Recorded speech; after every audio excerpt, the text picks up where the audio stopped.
இதுக்கு பேர் தாங்க திமுக மேடை. டயலாக் பேசுறது வேற மேடை. அது மேட்டர் இல்லாதவங்க பேசுவாங்க, அது ஈஸியா கைதட்டல் வாங்கிடலாம்.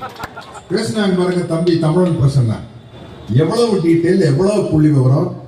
ஒரு வக்கீலின் வாதத்தை போல அவரை தமிழன் பிரசன்னா வச்சு வாதங்களை எதிர்த்து யாராவது பேச முடியுமா? மாற்று கட்சிக்காரங்க யாரா இருந்தாலும் சொல்றேன், நான் சவால் பண்றேன். தமிழன் பிரசன்னா சார்பில் நான் சவால் பண்றேன், அவருக்கு பதில் சொல்ல முடியுமான்னு கேட்கிறேன்.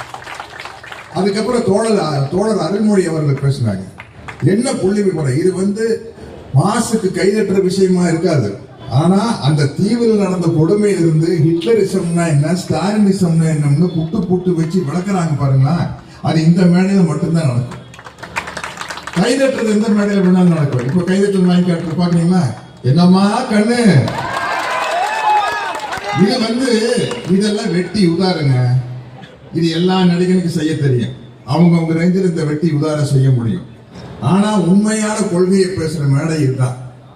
அடுத்தது என்னுடைய அன்பு தம்பி பெருமதிப்புக்குரிய கழக துணை பொதுச் செயலாளர் ஆர் ஆசா அவர்கள் பேச போறாங்க. அவருடைய பேச்சை